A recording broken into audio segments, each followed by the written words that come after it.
Coba deh ingat-ingat, ada nggak orang di sekitar lo yang kayaknya selalu sendirian aja gitu? Literally sendirian ya? Bukan sendirian as in jomblo abadi karena selalu jatuh cinta sama orang yang nggak bisa dia miliki. Jadi beneran sendirian nih, di jam makan siang, dia hampir selalu makan sendirian. Dia jarang banget ngobrol sama orang meskipun orang lain berusaha ngajak dia ngobrol. Kalaupun dia ada di tengah-tengah kerumunan, dia selalu mencari tempat di ujung meja atau di sudut ruangan, di mana dia bisa diam aja atau sekedar mendengarkan obrolan yang ada, alih-alih ikut serta dalam bicaraan. Atau jangan-jangan malah itu yang lo alami. Fenomena yang mau gue angkat di video ini adalah sebuah fenomena bernama social anxiety, alias kecemasan sosial. Sebuah masalah kesehatan mental yang membuat seseorang selalu dihantui rasa cemas, gugup, dan takut ketika berada di tengah interaksi sosial. Kalian ingat nggak perasaan nggak nyaman ketika kalian mau melakukan public speaking tanpa kesiapan? Rasanya tuh kayak jantung tuh deg-degan, tangan tuh berkeringat dingin, otak kalian sibuk dengan berbagai pikiran negatif soal public speaking yang akan kalian lakukan. Nah, buat orang yang mengalami kecemasan sosial, hal kayak gitu itu terjadi bukan cuma pas mau public speaking, tapi hampir setiap saat di mana mereka perlu berinteraksi sama orang lain. Meskipun itu sekedar ngobrol atau diskusi kelompok. Selalu kayak gitu. Kalau kalian atau orang terdekat kalian ada yang mengalami hal yang barusan gue sebutin, pertama-tama gue mau mengucapkan bahwa gue bersimpati sama apa yang kalian alami. Apa yang kalian alami pasti sangat-sangat tidak mengenakan dan mengganggu banyak aspek dalam kehidupan kalian. Tapi kalian tidak harus selamanya begini kok. Tonton video ini sampai habis dan gue harap ini bisa ngasih insight lebih soal apa itu kecemasan sosial dan bagaimana mengatasinya atau ya minimal mengurangi intensitasnya. By the way, jangan lupa klik like, komen, dan subscribe ya, biar nggak ketinggalan video-video bermanfaat lainnya dari 1%.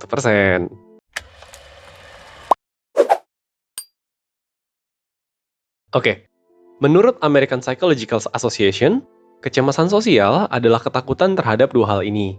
Pertama, ketakutan terhadap situasi sosial di mana hal yang memalukan bisa terjadi. Misalnya berbicara atau bertemu orang baru gitu. Yang kedua adalah ketakutan terhadap situasi di mana ada resiko untuk dievaluasi secara negatif oleh orang lain.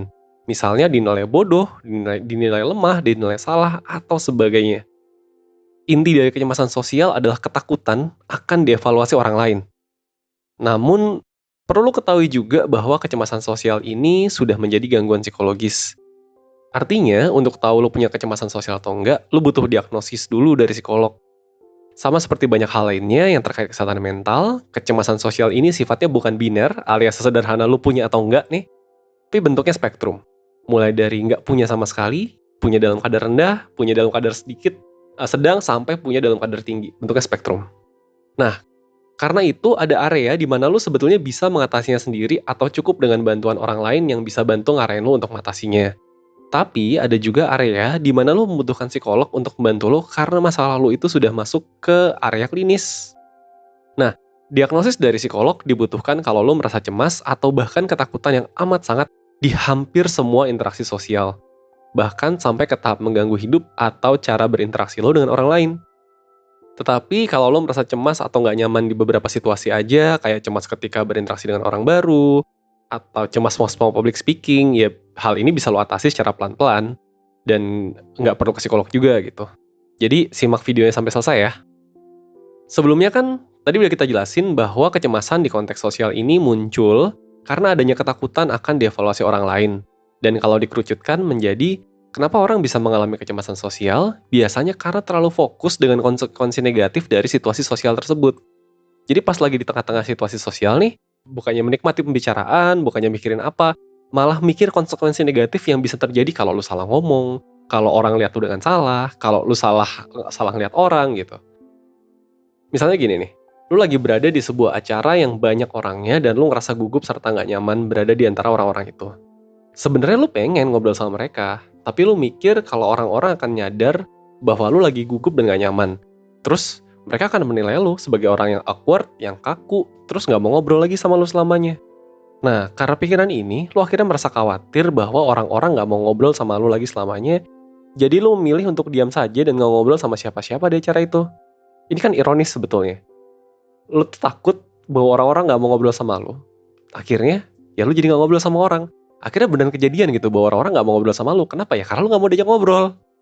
Kalau dari contohnya tadi, lu ngerasa perasaan nggak nyamannya atau enggak?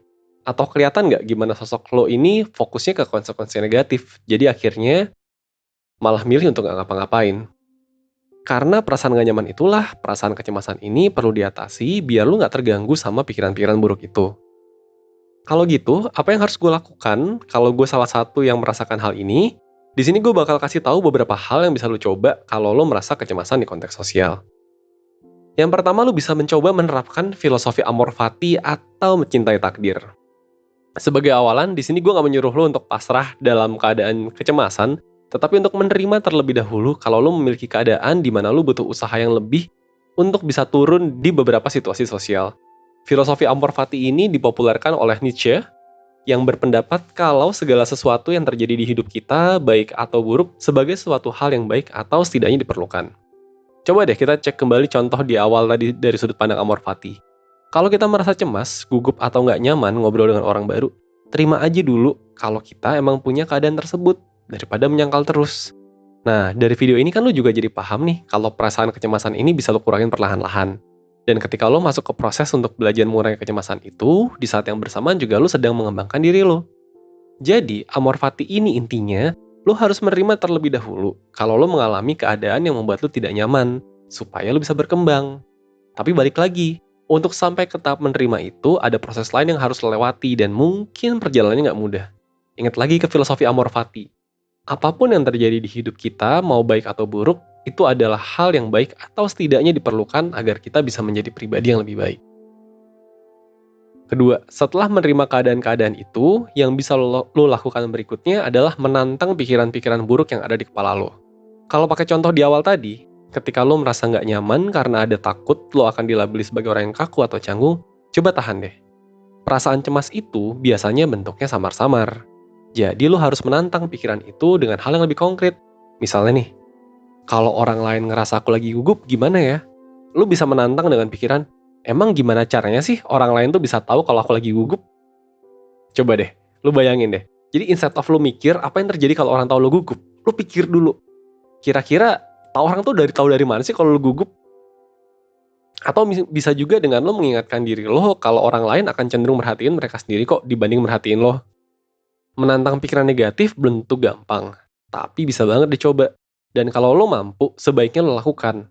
Kalau lo butuh bantuan, mengisi Thought Challenging Worksheet atau Thinking Journal menurut gue bisa bantu mengurangi pikiran negatif dan kecemasan melalui melatih pola pikir serta belajar untuk mengendalikan pikiran dengan lebih baik. Kedua worksheet ini biasanya kita kasih saat lagi mentoring 1% dan bisa memandu dalam mengatur pikiran-pikiran negatif supaya gak mengganggu dan mendorong kecemasan. Usaha ini penting untuk dilakukan, soalnya kalau lo bisa mengaturnya, pikiran buruk akan sulit mempengaruhi perasaan dan pengalaman lo. Ingat, harus lo yang bisa ngontrol pikiran buruk lo, jangan sampai pikiran buruk lo yang ngontrol diri lo. Berikutnya, walaupun kecemasan yang lo bisa miliki itu berhubungan sama situasi sosial, bukan berarti lo nggak bisa minta tolong sama orang lain. Kalau lo merasa kecemasan lo sudah tahap susah diatur, segera cari bantuan dan jangan menunda-nunda. Siapa tahu ngomong sama orang lain tentang masalah ini, itu sebetulnya tidak semenakutkan yang lo kira. Terutama kalau itu bisa memberikan bantuan yang lo butuhkan. Nah, jadi bantuan dari orang lain yang bisa bermanfaat dari lo, kalau lo ngerasa bingung gimana cara ngatasin dan mencegah kecemasan di konteks sosial, di 1% ada layanan online mentoring, di mana lo bisa ngobrol dan diskusi untuk mengidentifikasi masalah kecemasan lo dan mencari solusi yang tepat.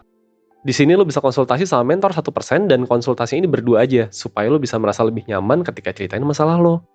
Mentor 1% juga udah terlatih, jadi lo bisa cerita sebebas mungkin dan mereka akan mendengarkan lo dengan sepenuhnya pikiran terbuka dan yang pasti rahasia lo akan dipegang sama mereka. Lo juga bisa request mentor dengan spesialisasi tertentu sesuai dengan apa yang lo inginkan dan apa masalah yang lo hadapi. Di layanan mentoring juga merupakan tempat di mana lo bisa dapetin worksheet, thought challenging activity, dan thinking journal yang tadi gue sempat ceritain, dan worksheet lainnya yang bisa lo pakai untuk kedepannya. Nah, kalau lo mau daftar atau cari tahu dulu aja tentang layanan mentoring, lo bisa klik yang ada di deskripsi video ya. Yang penting bagi lo untuk diingat adalah mengatasi kecemasan sosial itu butuh waktu. Jadi jangan lupa untuk menghargai progres-progres kecil yang udah lo capai.